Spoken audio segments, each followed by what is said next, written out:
कहना चाहते हैं, कहाँ खर्च हुआ पैसा? अब ये तो जिम्मेदार लोग हैं, वो बताएं। तो 5 साल आपकी सरकार रही, आपने क्या किया? कुछ तो करते। हमने बदले की भावना से कोई काम नहीं किया। हम उत्तराखंड को बना यानी आप फ्रेंडली मैच खेल रहे हैं। 5 साल आप कीजिए, 5 साल हम करेंगे। अरे भाई कुछ तो कीजिए।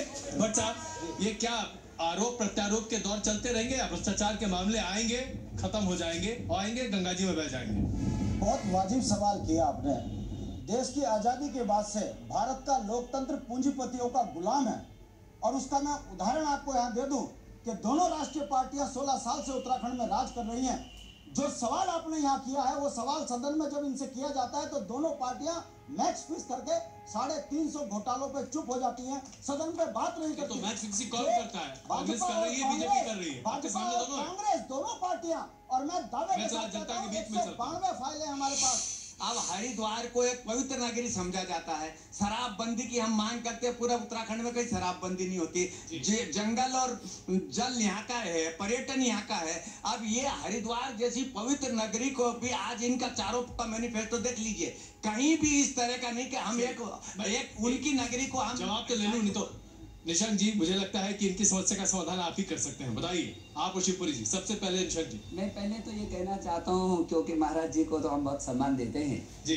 पहली बार हरिद्वार के इतिहास में कुंभ में 80% अस्थायी काम, अस्थायी नहीं अस्थायी काम है। हरिद्वार तो हमने विश्व की ये स्थली है और विश्व की आध्यात्म की राजधानी है। हरिद्वार को जो मॉडल हमने किया, संस्कृत नगरी बनाया, और हरिद्वार में जिस तरीके से काम किया, केवल और केवल हमने ही काम किया है और अभी भी करेंगे। और कोई सवाल लेते हैं जी। नमामि गंगे के नाम पे निशंक जी बताएंगे करोड़ों रुपए की बंदरबाट हो रही है, और आज भी गंगा में वो नाले, वो गंदगी, वो सीवर जस की तक वैसी गंगा में प्रवाहित हो रही। तो करोड़ों रुपए नमामि गंगे के नाम पे क्यों बर्बाद किए जा रहे हैं? पहली बात तो ये कि बंदरबाट शब्द का जो आपने प्रयोग किया, मैं खंडन करना चाहता हूँ कि आपके पास एक सबूत भी है।